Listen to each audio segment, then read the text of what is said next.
नमस्कार मित्रांनो, होणाऱ्या नवऱ्याचा मृतदेह घरी आणल्यावर काय होती सियाचं रिॲक्शन? केतनच्या वडिलांनी सांगितलं घरच्यांना तिच्या अफेअर बद्दलची माहिती.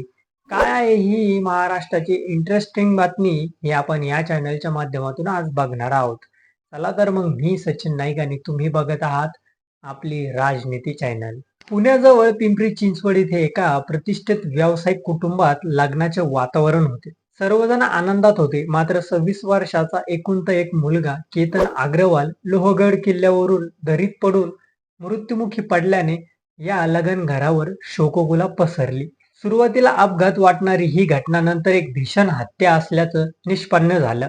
या खळबळजनक गुन्ह्याचा गुन्हेगार दुसरं कोणी नसून केतनची होणारी पत्नी सिया गोयल आणि तिचा प्रियकर चेतन चौधरी आहेत. पोलीस चौकशी दरम्यान दोन्ही आरोपींनी आपल्या गुन्ह्याची कबुली दिली आहे. आता या प्रकरणात केतन अग्रवालच्या कुटुंबांनी एक महत्वपूर्ण निवेदन दिलं आहे आणि काय आहे हे निवेदन आपण सविस्तर बघूया. त्या अगोदर चॅनलला नवीन असेल तर सबस्क्राईब नक्की करा. केतनचे वडील विशाल अग्रवाल यांनी सांगितले की सुरुवातीला त्यांना तो एक अपघात वाटला, पण जेव्हा पोलीस केतनचा मृतदेह घेऊन आले तेव्हा सियाच्या चेहऱ्यावर दुःखाची किंवा चिंतेची कोणतीही खूण नव्हती. सियाच्या थंड वर्तनामुळे कुटुंबाला संशय आला. केतनच्या वडिलांनी सांगितले की ग्रामीण पोलीस अधीक्षक संदीप सिंग गिल यांच्या नेतृत्वाखाली पोलिसांनी कसून तपास केला आणि लवकर सिया आणि तिचा प्रियकर चेतन चौधरी यांना अटक केली. आपल्या तरुण मुलासोबत घडलेल्या या भीषण घटनेमुळे केतनचे कुटुंब तीव्र धक्का आणि संतापाने ग्रसले आहेत. केतनचे वडील विशाल अग्रवाल यांनी आपला संताप व्यक्त करत म्हटलं की जर तिला लग्न करायचे नव्हते तर तिने सरळ नकार दिला असता. आम्ही ते लग्न तात्काळ थांबवले असते. कोणाच्या तरी 26 वर्षाच्या मुलाची अशा प्रकारे हत्या करणे ही कोणती प्रकारची क्रूर मानसिक स्थिती आहे? अशा प्रकारचे संस्कार आणि विचारसरणी कुठून येतात याचा समाजाने विचार केला पाहिजे. दरम्यान केतनचे आजोबा म्हणतात की आम्ही त्या मुलीच्या कुटुंबाला 35 वर्षापासून ओळखतो. सियाचे काका काकूंना तिच्या आणि चेतनच्या अफेअर बद्दलचं सर्व काही माहित होतं.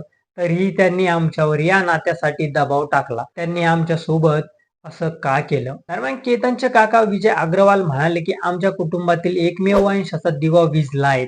आमची मागणी आहे की दोषींना फाशी देण्यात यावी आणि या कटात सामील असलेले प्रत्येकाला तुरुंगात पाठवण्यात यावे. केतन आणि सिया यांचा या वर्षी फेब्रुवारीमध्ये साखरपुडा झाला होता आणि ते नोव्हेंबरमध्ये उदयपूरमधील एका महालात 17 कोटी रुपये खर्चाच्या भव्य लग्नाची तयारी करत होती. त्यामुळे सियाच्या वाढदिवसाच्या एक दिवस आधी तिने केतनला लोहगड किल्ल्यावर ट्रॅकिंगला जाण्याचा आग्रह केला होता.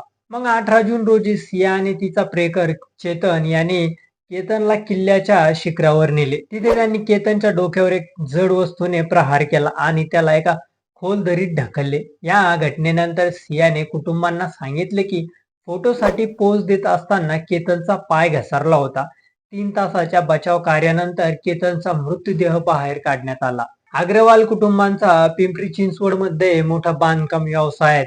नोव्हेंबरमध्ये होणाऱ्या या लग्नासाठी जयपूरमधील 18 कोटी रुपयांचं एक पॅलेस बुक केलं होतं. पाहुण्यांच्या येण्या जाण्यासाठी 2 खासगी विमानांची व्यवस्था करण्यात आली होती. पण दोन्ही कुटुंबाचा हा आनंद आता कायमचा संतुष्ट झालेला आहे.